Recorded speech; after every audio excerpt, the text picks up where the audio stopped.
Hey, everyone out there in Radio Land and anyone watching on YouTube when this eventually does drop on YouTube. This is the Ringside Five. I am your host, your boy, George Mackay, and I am, as always, joined by my PIC, my podcast life partner. I got a lot of those, but my podcast life partner, my very good friend, she'll never admit it, but unlike her, I will admit it. Whatever, Okay, man. friendship is key. Don't interrupt the intro, please. The intro is how we get everything going and moving, and you've sullied it. Ladies and gentlemen, the voice of reason, Michelle Aruzo. My apologies. Hello, everyone. Oh my God, is that a tear? I'm sorry, George. With a tear in my Yes. eye. I'm so sorry. I apologize. Why is it that wrestling fans, I want to get into this second. Why is it that wrestling fans, every time you mention like tears, we automatically go to the Ric Flair promo? Why is that? Is that Uh, because we're so ingrained to say with a tear in my eye? I think so, right? I think that has Does that make us been, awkward or weird than anybody? no, No. that makes us a community. Makes us wrestling fans. That's It it. makes It makes us us a wrestling community. Okay, I like that. I like that. fans. Right. So today on the Ringside Top Five, we're gonna have a lot of fun. We always have fun here at Ringside Five, like yeast. We will rise to the occasion. Oh, I like that. I Eh? like that. Yeah, I've been watching a lot of sourdough starter recipes. I've So been you watching a got lot me of Saved by there. the Bell. That's Nice. where I got it from. The Yeah, summer oh, I episode with know. Mr. Yeah. Carosi. Like Carosi's like yeast. We rise to the occasion. Great series, Saved by the Bell, by the way. Yeah, Mr. Carosi was also the voice of Pumbaa in The Lion King. Humba. Yeah, Pumbaa. Not the original, not the one we know now as Seth Rogen. Oh, like the one that just came out, Mufasa? Yeah, well, he did Mufasa. He was Pumbaa in Mufasa, but he was also Pumbaa Oh, and in like the the Lion King live okay, action. I see. So Okay. they've made it now. Seth Rogen is like Pumbaa, but Hmm. originally the guy that played Leon Carosi, whose name I don't know, he was Pumbaa. Interesting factoid. Yeah, completely useless. I mean, you're not going to use it in every. I mean, unless it's like a trivia game. It's fine. I'm a huge fan of Jeopardy and like little tidbits Tidbits really, like that really yeah, get you. Wow, honestly. okay. I don't think that's going to be a double Jeopardy question. I'm just going to throw that out there, guys. But regardless, today's episode of the Ringside Top Five is wrestlers who deserved a bigger push. Yes, that's right. We're going to do a deep dive into five wrestlers we feel should have gotten a push while they were on TV. How interesting is that though? Because I think that there's a lot of wrestlers that deserve a bigger push, right? To be honest, there's probably countless, but to narrow it down to five was kind of difficult. I'm not gonna lie. I'm really not gonna lie, it was very difficult for me. I mean, you had one, three, and five, and you were raring to go. You got it. You were there. I had two. Two was easy for me because when I saw that you didn't pick him on yes two spoiler alerts guy, when I saw you did pick him at one, three, and five, I'm like okay, Yeah. boom, I'm gonna throw him in because this is my all time. If anybody's listened to history of Straight Talk Wrestling or anything to do with anything that we've ever done, they know that this guy is easily my number one or my number two, depending on the mood that I'm in. And no, it's not Sting. Okay, Sting is my all time. No, it's not Triple H. Triple H is another all time. This is another all time. Okay. Ooh, Hint: if you're watching the video, he's literally right there, why would you do that? right there. Okay, but anyways, and four, I could not really come down until yesterday. We actually had a pre-production, if you will, Yeah. brainstorming session, which flipped into M. Night Shyamalan movies, and like we really went on a tangent of weirdness in that That's conversation. what happens when you're friends. That is what I think. Yes, but we did come down with what we felt would be a strong number four. Right. So without further ado, I'm going to hand over the reins to you. Ooh. Number five. Okay. So, for number five, honestly, this list was really, really difficult for me. I had to go through my own archives. I need to figure out who Oh, I you had to thought take a deep dive deserved. through your own mind. Yeah, like That's I some really dangerous had territory. to, it honestly is. It really is. But I ultimately decided that the number five spot should go to the Iceman, the man of a thousand holds himself, Dean Malenko. Dean Malenko. Um, and just taking in his career, even just his moniker, the Iceman, gives you an insight to his demeanor. He was very like cool, calm, collected. I think Never that smiled. I mean, he never smiled, which is odd that at some point they did try to turn him into a ladies' man. They tried to like give him that kind of a gimmick, Yeah, later That on in his that was career. his WWE run, Right? right? Yeah, that was like really late in his career before he ended up retiring. But um, I just think that he was so technically phenomenal. And spoiler alert, all of my choices are technical wrestlers because I think that they don't get enough shine, right? I think, especially in the era that Dean Malenko was in with the WCW and WWF, WWE, um, it wasn't like cruiserweights, that mid-level guy wasn't who was reaching the top, right? They're looking for big guys. They want the strong guys.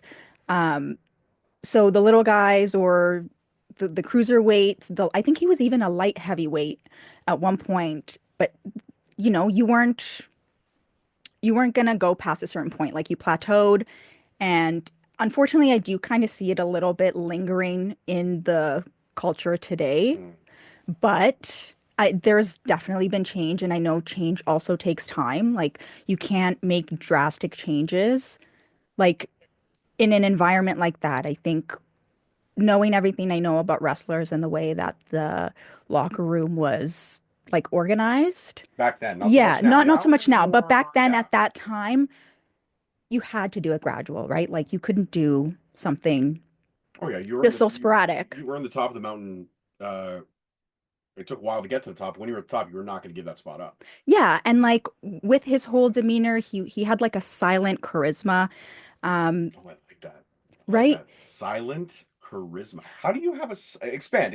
How do Okay, you have silent charisma? so a lot of people think that charisma, or when you think about charisma, you relate it to how someone speaks, right? How they captivate you. And when I think about charisma, there's a lot like John Cena is the one who's popping into my head right now. But for him, like Dean Malenko, he let his wrestling do the talking for him, Okay, I see where you're right? getting with. Yeah, So that's why I also think that like maybe that didn't necessarily work out for him because we all know wrestlers are supposed to be well-rounded, you know, as much as you have an in-ring capability, we also want somebody who can speak on the mic, someone sure. who can, rile up the crowd without even speaking, right? Like I was watching SmackDown last night and Cody got into the ring and everything was kind of like simmering down and he just took the belt and he raised it up and like the crowd went wild. He didn't even say a word, you know? Yeah, and So shout out to Cody, by the way, doing all these things in like these three-piece suits. Like it's impressive. honestly, I love the three-piece suits. I'm loving it. I'm And the loving that fact he's that he coming out with the can, jackets though. yes, We all know it's my you're stance too on. restricted. Yeah, the jackets are a waste of time. And I Give me also a vest and a like pair of pants. I'm all there for you. I also like that KO came through the crowd. Side note, like SmackDown was pretty good last A night. little I bit can't long lie. for me, but yes, It was a good. little bit long, I will say that, but it was good. But just he didn't say a word. It was just his motion. And I think that in our time right now, that's something that we respect. We're like, "Oh my God, he doesn't have to say a word and we're in it." But Hmm. at that point in time, you needed to be able to, I think you needed to be more of a presence with the mic over wrestling capability.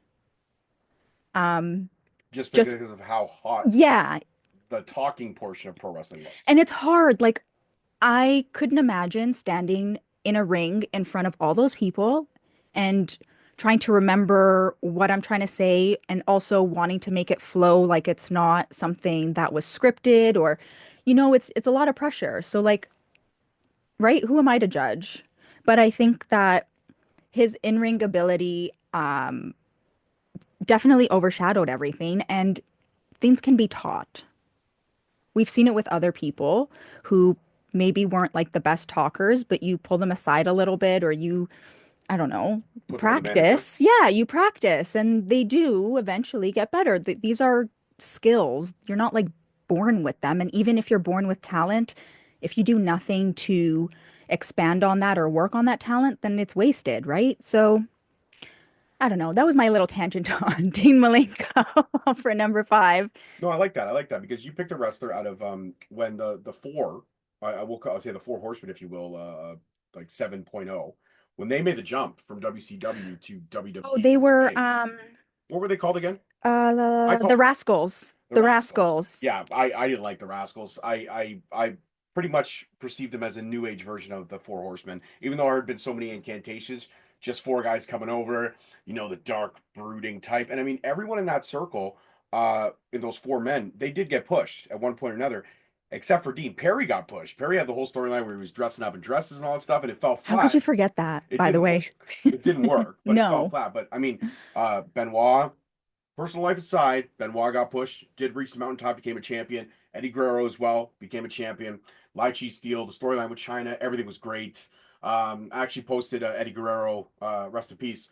I posted one of my favorite promos of him when he just straight shot on Brock Lesnar Yeah. back in the day. It's actually check out the Straight Talk YouTube page. We're at 326 or 1,326 subscribers. So hit us up. Check out some of those classic interviews. Check out some of those shorts that I've been posting. It's doing its thing, man. YouTube is blowing up for Straight Talk, which is great to see. Hey, let's go. But I will say this: D. Malenko didn't get pushed, and I feel like age was a factor because when those four guys came in, he was the oldest of the four.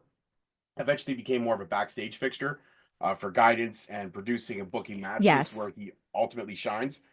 But I feel like you're right. I feel like had there been a different time period, had it been a few years younger for Dean Yeah. Yeah. Malenko, I think the Iceman would have flourished. Yeah, because his injuries are what led to his retirement in the first place. So, even just thinking about that, like you're injured and so now you can't do the thing you love, like that's really sad. But to know that like he transitioned pretty well from being an in-ring performer to being a producer, um, it's nice to see that WWE has opportunities for the wrestlers who can no longer do what they love, whether it's like for medical reasons or, it's just their time to hang up the boots. Hmm. So yeah, that was nice to note and to in my little research that he became a producer afterwards. I'm not sure if he's still, AEW, I believe he's a producer, but or he's backstage something at AEW. He's but over in limbo. regardless, He's in limbo. Well, that's what we he's call it doing over his there. He's thing. limbo. He's doing his thing. Yeah. But that's a great number five. I liked it. I enjoyed it. Thanks. Well done. Well done. Number four is going to be short, sweet, and simple. Well, not short. Two very rather large individuals. I picked a tag team, and I picked a tag team that I feel were cut down in their prime. The Natural Disasters, Earthquake and Typhoon. These guys were great. One time only tag team champions. I feel like these guys could have easily dominated the tag team division for a very, very long time. We know the unfortunity of Earthquake, the amount of times he was given horrible gimmicks, the amount of times he was kind of flourished. And it's weird because Vince McMahon loves a big man. And you look at Andre the Giant. Andre the Giant was not big, muscular man. He was just a big man. But he got pushed because he was larger than life. You look at Typhoon and you look at, Earthquake. These were big men. Earthquake, not the most physically gifted man, but he could hold it down, and so could Typhoon. The fact that these two men were only given one run as tag team champions is sad. Again, these two could have easily dominated the division if Vince McMahon could get past his stereotypical looks and vibes of how wrestlers should look. Um, that's why Kevin Owens is only a one-time world champion, right? Because he's not the prototypical wrestler. He doesn't look like a prototypical wrestler. And even if you watch the Kevin Owens documentary, everybody said a guy like Kevin Owens should have never made it to WWE. Pac said it. Who else? Seth Rollins said it. I'm just sitting there going like, who are you guys to judge? Oh, that's right. You're Vince McMahon fanboys. But the fact is that these two guys were not given a push past that one title run basically, in my opinion, based on the way they look. And it's sad because these two were somewhere between 6 and 7 feet tall. They were easily close to 300 pounds each, maybe a little bit over 300 pounds. We're talking 700 pounds of pure muscle, pure meat, pure devastation. You also gave them the nickname of the Natural Disasters. Imagine what a tandem finishing maneuver could look like. An earthquake typhoon type finisher move. Mhm. You call it the second D, like the second disaster, where it's just like Typhoon does something where he spins the guy and the earthquake just drops him and shatters the whole ring. It would have been fire. And I feel like the natural disasters we're not Mhm. given that shine, we're not given that push. And we all know me, I'm very pro tag team wrestling, especially 80s, 90s tag team wrestling. Love that shit. That's meat and potatoes for me. So natural disasters, man. You know, may Earthquake rest in peace. Fred Ottman still out there doing his thing. I met Tugboat. He's great. I got an autograph somewhere here. He's awesome. Had him on the show. Check out the Straight Talk archives for that. But man, the natural disasters, I felt like they could have easily been multiple time, multiple time tag team champions in the F slash the E slash whatever it is now. But they could have done it. And they were never given that proper chance to shine because of the stereotypical ways that people viewed pro wrestlers, and in a lot of ways still do today. Even though body imagery is accepted, two guys like the natural disasters might flourish in a time period like now because they would actually be given a shot for the fact of their ability, not so much how they looked. And that's the real crime. They were robbed of their creativity and their passion by uh, the old, selection process of pro wrestling. I like it. I like it. Good job, man. Honestly, I love tag team wrestling as well. And just hearing your ideas for like how everything could have played out for them. I like that idea of a tandem finish. It's the one thing I really love about tag team wrestling is like the tandem wrestling and the fact that Oh yeah. as much as the tag teams are working in tandem, like technically everybody is working in tandem when you really break it down. So it's just a beautiful thing to watch. But I Well, like this. I'm a Gallows and Anderson Yeah. guy, and I think they have one of the best, one of the most protected tag team finishers, as well with the MCMG. I mean, they're killing it right now. Last night, for example, Yep. their finisher called Skull and Bones, Yep. right? And it's dirty. It's just so dirty. It's so picture perfect. Those tandem tag team finishers, second to none. And Gorgeous to I feel watch. like the Natural Disasters, they were robbed out of what truly could have been multiple tag team runs. Yeah. I believe. Only together for 3 years, and then cut down in their prime, and then we got the whole Shockmaster thing, and then Earthquake kind of went and did his own thing. Came back Yeah. as a member of the Oddities for a brief period, but just didn't have the same shine and luster and passion for the business that he once had. And that's the sad part about it. The Natural Yeah. Disasters literally cut down before they really could cause any serious devastation. I see what I did there. Nice. I like that. I like that. All right. Well, I'm glad that 5 and 4 are locked in. Two solid choices. One tag team, one single star. Yeah. We got number 3, man.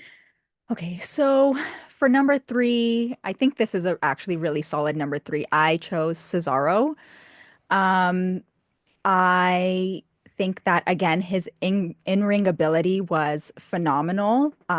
We could have definitely gotten him a coach or some practice or a manager with for promos if they thought that that was somewhere that he could um expand on, like somewhere where he could really make some progress. But um in looking at everything in to do with his career, the one thing that actually stood out to me that was really, really interesting was that at one point he was a Paul Heyman guy.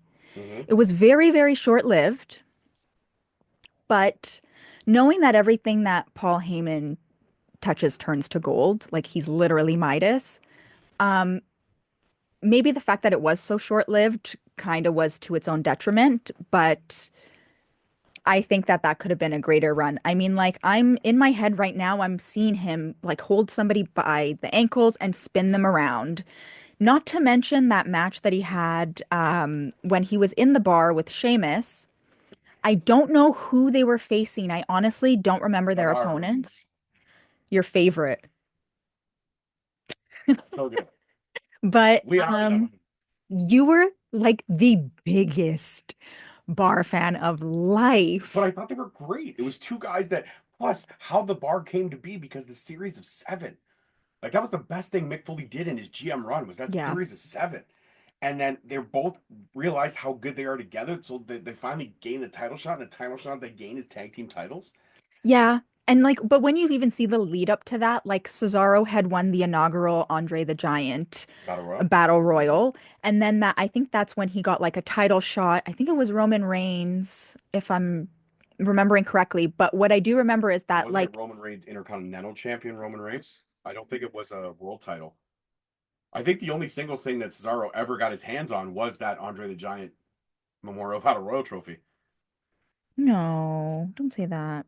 I was reading something where like it was just a clean, like he did have a shot, but it was just a clean finish. And Oh, like oh. when you even reading that, I was like, that makes sense because when you have a clean finish, like Mm. someone rolls you up and it's done and it's clean, That it's done. how do you say this guy deserves another shot? Like that Yeah. wasn't fair or like, it was like he won clean, fair and square. So that led to, I think, I don't know, there's probably some stuff that happened between, but then that happened. But back to my point was everybody remembers was it one tooth or two te the both front Both teeth. teeth Both teeth. that Smacked him on the ring during that tag team title match. Finished the match. he finished the And match. then started wearing, after he got his teeth fixed, started wearing a mouth guard after that.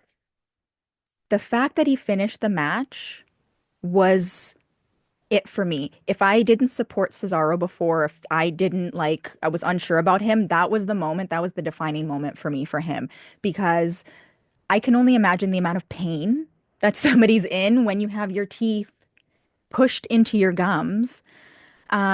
But he finished the match regardless of the pain. It's like in my head, like he loved what he was doing because if it was really enough, like you could tell the ref, like I can't go on like this is, and I'm sure that something could be accommodated to be like, oh, shoot, this happened. It was a mistake, was accidental, but whatever. But this guy continued and then went about his business, then got his teeth fixed and did all of that. And like that just shows me his dedication to not only his craft and the business, but to the fans. Like Mhm. that speaks volumes. So I just think given his whole entire career, like there were times that he could have been pushed a little bit more. Like he In again, heat, yeah, definitely in right? heat. Yeah. Like he won. How do you take somebody winning the inaugural Andre the Giant Battle Royal and then it's a flop? Like then what are you saying about the Battle Royal and the winner? Doesn't really mean much. So those are my thoughts and Yeah. feelings on Could have, could have, Cesaro. could have definitely won some Money in the Bank matches. Demoted to NXT, not really demoted, but brought back down to NXT to refine himself. My opinion, other than the bar, obviously his work with TJ Wilson when they were their tag team was Yeah. fire. I enjoyed everything about that, and that was obviously cut short again because of TJ's. TJ had an unfortunate injury. But you know what? Cesaro always in that tag team division, always in that middle division. I don't believe. I believe you're right.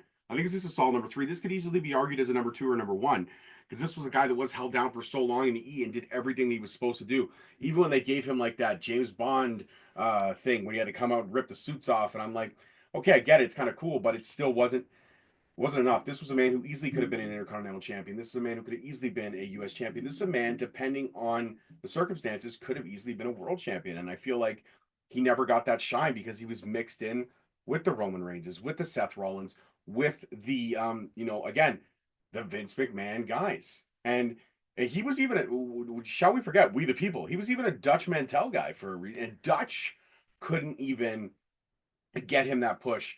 And I mean, Swagger got that push. Swagger is a Yeah, world Jack champion. Swagger. Okay. Yep. But I also did love We the People. It was good. I did. It was I good. just like and Dutch Mantel's mustache game is on point. Like I always rave about Dominic Mysterio's mustache, but can we give Dutch Mantel his flowers Yes, let's please do. for the Yeah, let's mustache? do it. Let's Okay, do let's right it. now. 10 seconds of silence for the amazing mustache it is Dutch Mantel. Here we go.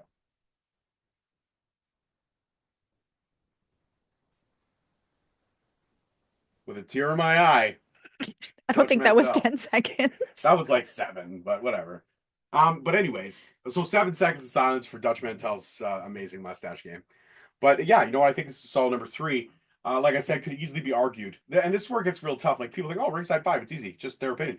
Nah, man, we got to go through to make our opinions make sense. We got to fight for our opinions to matter. And there's going to be times where I'm sure both of us might disagree and be like, you know, I'm not feeling your number three, but I am feeling your number three. Nice. I am. I'm feeling Cesaro. I don't know if I'm necessarily going to be feeling your number one, but I want to hear your explanations on that. So I'm going to hold off on my opinions till we Yeah, get to yeah, number yeah. one. Oh, I feel so passionately about number one that it had to be number one. But Okay. And when you sent me your list, I was like, okay, I like three, I like five. I'm not sure about one, but I'm going to wait. yeah, I'm going to wait till I voice my opinion. And again, if we don't agree, it's fine. I mean, at the end of the day, we're still going to be friends. I mean, you're still I actually like it when we disagree because, because it brings more fire to the debate. but it also like opens up more I conversation, like that. right? Oh, it opens Like, up the conversation. yeah. Yeah, What do you it's like say our when you both therapeutic agree on therapy session. something? You're like, oh yeah, I like that. I like that too. Oh, Well, okay, we both agreed that Signs is cool. probably the worst M. Night Shyamalan movie of all time, next to The Village. We did agree on that quite easily. The Village has to be number one for No, come on, me. swing away. You can't beat aliens with baseball. I'm not getting into this. I'm skipping over it. It's not happening. This is not We'll debate this later. M. Night We'll Shyamalan take this hate outside. podcast. Okay. Next, Ringside top five. M. Night Shyamalan movies. Why did he make so many? There, that's the thing. All right, but seriously, my number two is like I said. If you're watching the video, you see it. If not, you're on audio, so you cannot see it. But my number one, he's all behind me. He's all in this room. He's decked out like all kinds, man. I am a Canadian born and bred wrestling fan. I am a Stampede wrestling fan. I am a Hart family fan. I am an Owen Hart guy. I have always been. And even with all the shrouds of Bret Hart and Bret screwed Bret and the Montreal screw job and all that stuff. Owen stayed loyal. Owen took every gimmick when he wore that roadblock onesie, when he was the Nuggets, to the best time he had when he was tagging with Jeff Jarrett and Devin Ruth Michaels. That was one of the times where I could see he was having fun when he was a Blue Blazer, the first run and the second run before his untimely death. This was a man who easily could have been a world champion multiple times over. And I feel like Owen never got his chance to shine for that. I feel like Owen was never given enough of a spotlight. He was always in Bret Hart's shadow, and nothing against Bret Hart. It's just that Bret was Vince's golden boy for so long. But then when the business changed, he had to find a new golden boy, and that became Shawn Michaels, and so forth and so on. Owen never had the ability to shine. I look at WrestleMania 10, that was the opening match. And it's still one of the greatest wrestling matches of all time. Hands You down. want to talk about technical? This is the most technical wrestler on this list next to Dean Malenko. I would put that up Yeah. in terms of tech. Dean Malenko, Owen Hart, 60-minute Iron Man match. Sign Ooh. me up. Yep, I'm there.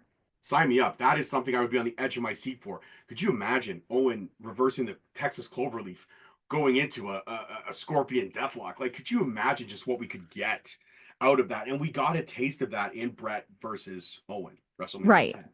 And this is a storyline that easily could have been carried on for a year or two. This could have culminated for fighting for a world title, not just for respect, not just for the namesake of the Hart family. And I feel like we never got to see Owen's true ability. Yes, his life was tragically cut short because somebody cheaped out on a hook. That's all I'm going to say. That unfortunately has been literally investigated and reinvestigated, conspiracy theory after conspiracy theory. We're not here to discuss that. We're here to discuss wrestlers who deserved a push while they were in the business, while they were around. And I feel like Owen never got that push. I feel like during a time period, Jason Sensation got more of a push for his impression of Owen Hart than Owen Hart got a push of. Hmm. And I feel like, again, I would have loved to see Owen and Jeff Jarrett implode. I would have liked to see those two guys go at it for an Intercontinental title. I look at Owen's singles run, and I don't believe he ever held a singles title in the WWE other than the Intercontinental Championship twice. And I only think he won it the first time because he injured Stone Cold Steve Austin Hmm. with that pile driver. Right. Again, factoids aside, I couldn't really find out the distance and the longevity, and there's so much information out there. But all the information, anytime you type in Owen Hart and career, you automatically get drawn to the death. You don't get drawn to anything really to do with the career, and that's sad. Yeah, but I'm a big Owen Hart guy. Uh, this is a man who definitely could have been a world champion, should have been a world champion. Let me correct myself. And yeah, I'm very happy with my number two. I'm locked in with my number two. This could easily be a one. I don't think it could be a three. It definitely could be a one or two. We've talked about that. When you get down to one or two, they have to be interchangeable. And I think Owen Hart definitely, if this was me doing the one, three, and five, I would have probably put Owen as my number one. But I was doing two and four this week, so I'm okay to put him at number two. But Owen Hart, may he rest in peace, man, is definitely deserved more of a push than he got. And that's one of the things that I will stand behind with the pro wrestling universe is that Vince McMahon did not push certain wrestlers properly. Owen Hart had it. He had the charisma. He had the mic skills. I don't care what people said. He had them. He could cut a promo with passion when he wanted to, and he damn sure had the technical ability. Bret Hart didn't have the mic skills, but he was still a seven-time champion. So what does that tell you, right? So yeah, it enrages me to no avail. But yeah, I'm locking in my number two as Owen Hart, the man who should have been a multiple-time world champion. I agree. I agree. Um, I think his untimely death definitely serves like Shortened his is career yeah, for sure. definitely 100%. But when we look at the time that he was there, I think you hit the nail on the head. He was always in Brett's shadow. Mhm. And I think that's how he was always viewed. And like it just makes me think of my brother. Like a lot of people that know me and my brother know my brother as my brother. Like, oh, that's Michelle's brother. That's Michelle's brother.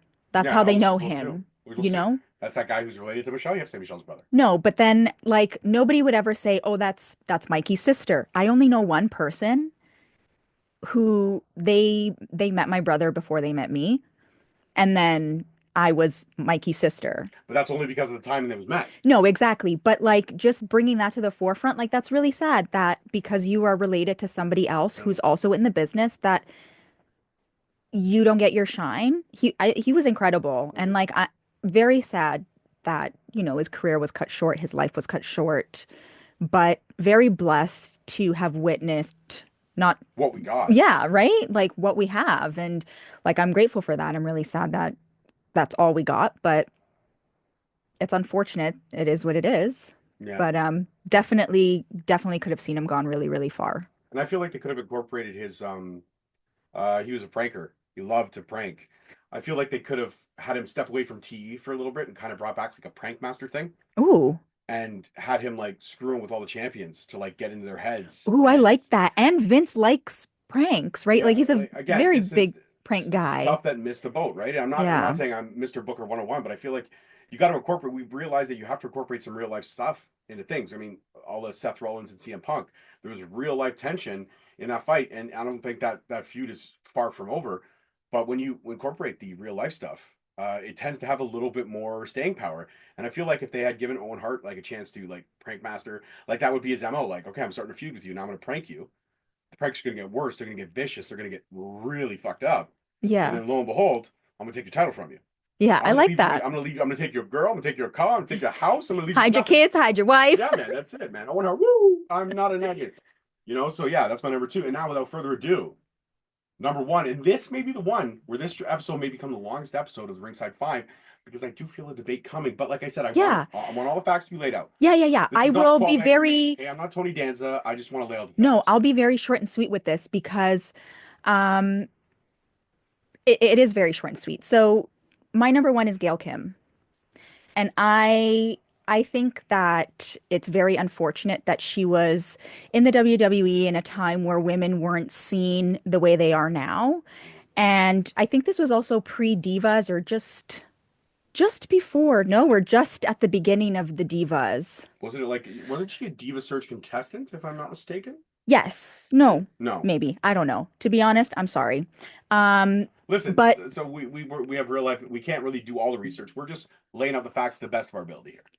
right. No, but what I'm saying is, so she was very technical. Again, technical wrestler. The whole list is technical. I mean, other than natural disasters who are just more power, they did have some Yeah. technical ability, but their power and their Which goes to show, though, if we chose five people that were more technical wrestlers, and we all think that they deserve to push, I mean, that kind of just says something. But says we're very one-sided in our business no. choices. So the way I broke it down for Gail Kim, though, was there was a point in time where women were just viewed as objects. Tax objects, yeah, Right, 100%. sex objects, bra and panties matches, the mud bath matches, Vince the McMahon's playthings. just yeah, like very just gross, to be honest, if I'm being 100% honest. Yeah, I'm a girl dad. As a man, as a young man at that time, I enjoyed it. But Yeah, now being right. a father of two daughters, You I view would it not want differently. my. This is not something I would want my kids to look up to. And when I look at the Divas era, that whole Divas time, again, I'm going to bring up that like you can't necessarily force transition. So like women in the industry can't go from being those playthings, the managers, just something to look at, to serious wrestlers, the women that we see today. Mm-hmm. Took a So long time to get to where we are. in my opinion, too much, but I also know, again, change is hard for people and a lot of people are stuck in their ways, and I think maybe the slow burn might have been the way to make it successful, right? I think if it was pushed a little too much or pushed too hard, it would have been shot down. And that would have been incredibly unfortunate because we wouldn't see Bianca Belair, we wouldn't have the Rhea Ripleys, we wouldn't have the Raquel, like all of those, Tiffany Stratton, we wouldn't have some of these fierce, athletic, strong women. The Oscars, the Io Skies of the world. Yes, we wouldn't have those girls without having the Divas era. And I think while it was unfortunate because it was such a weird transition for the girls because they were still kind of seen as sex objects, but they also had a Divas title, but they weren't really well trained. Like their in-ring ability wasn't really spectacular. They were the smoke break matches. They were, I'm gonna go use the Sometimes the matches didn't even bathroom, make TV because it was cut to time, right? right? So I just think that Gail Kim in that time was very sad because she did have really good technical ability. And I think when she eventually left WWE, it was because she eliminated herself I can't remember exactly what the match was, but she eliminated herself because she didn't want to be a part of it. And another reason why I chose her is because of everything she accomplished in TNA, Mm. right? If you take a look at what she accomplished in TNA and like moved it over to WWE, or maybe not everything, but like just see that impact that she made and imagine the impact that she could have made if she was taken seriously in the WWE, I think that women's wrestling would be further than where it is now. I mean, I can't complain where it is now. I love seeing the women's matches. They even the one last night on SmackDown with Bailey, Bianca Belair, uh, Naomi and Nia Naomi, Jax. and Nia Jax. Yeah, I was losing my train of thought, The but fatal four-way for the number one contendership. that match was phenomenal. So I'm it's bittersweet because you can't push things too far, but I think that her talents, her minds, it was wasted. And I Mm. think they could have really utilized her given what she did for TNA. Hmm. Yeah, you know what? If you look at this whole list as it is, um, most of these wrestlers gained infamy either before coming to the E or after leaving the E. Right, And that says something about the time period that we were in when these people were there. right. And you know what? I don't necessarily disagree with your one. I will say that you're right. The knockouts division was pushing boundaries well before the WWE women's evolution. We know this. It's a fact. If you're a pro wrestling fan, you know of the Ultimate X matches. You know about the gauntlet matches. You know about the crazy stuff that the women were doing. The first steel cage match was not WWE. It's much like their history, their lore would like to say, because in the E, we only focus on the E. The first women's steel cage match was and is a TNA staple. So TNA always kind of gave the women the chance. And I believe a lot of that was the girls when they were approached by TNA and say, "Hey, we want to sign you. Cool, but this is what I want. I want a chance to shine." And the Knockouts division was ahead of everyone. Now, as much as people like to blame her for the fall, which I would blame Jeff Jarrett more than I would Dixie Carter. But I think Dixie Carter having that ability and that mindset for trying to make everything equal playing field. I mean, lest we forget, Jeff Jarrett was the one who pushed Jeff Hardy into that finals with Sting. And we all remember Stone Jeff Hardy, right? But these are lores that we don't talk about, right? We talk about all the mistakes that happen, but nobody talks about the fact of when these other companies did it, they did it right. And even with Limbo, Cesaro is over in Limbo now. His debut, he came in, he's already challenging for the ROH title. Is it a big major title in the Limbo world? It is, and he was the under that new banner, he was the inaugural champion for ROH. Yes, they already had a champion when it was purchased, but he became the first Tony Khan champion.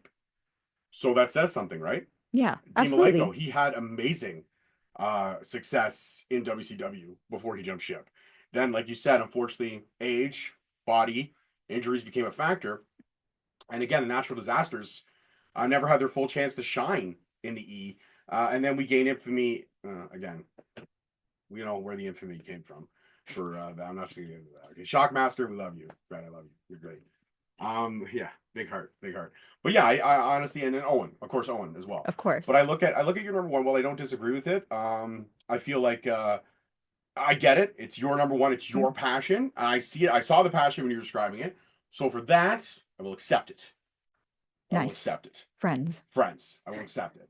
But I feel like you had a hard time with the number one, and I feel like this was something that I think you toyed with some of your numbers. I think you Yeah, might have moved them down, I had to move them around, and I'm but sure there was a like name that didn't that or you almost had on the list that didn't make the list. Did you have an alternate? there were a few different ones, but when I thought about where I personally felt, that's where everything, like my personal feelings definitely came into it. Of course. And especially when I was just reading over Gail Kim and just reading everything, it was like just frustrating to me, It right? infuriated you Yeah, like Owen it Hart was, infuriated me. yeah, Yeah, okay, I got yes, you. yes. Then by that So standpoint, I do agree and I do accept. nice. I withdraw my Oh original my statement. God, nice with a nice little bow on the Yeah, top. nice. Yeah, it's a gift. Chef's kiss.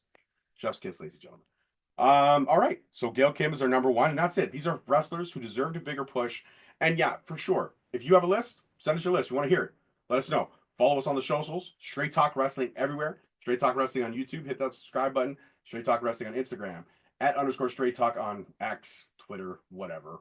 I don't really use it, but it's there. It's a thing. TikTok, straight_talk_wrestling. And Michelle is Michelle Arujo __. Yeah, Right? that's correct. Yeah. And only on Instagram. DM her, slide in, say what's up, say how much you love the Ringside 5, how much you don't. It's all good. Let me know your opinions. Yeah, let everyone know your opinions. Just don't be weird about it, guys, okay? I think I've stated that before. Don't be weird. Don't be weird. As always, I'm your host, your boy, George McKay, and this is Michelle Arujo. And that's it for this one. We'll see you guys next week on The Ringside. Bye. Bye. Bye.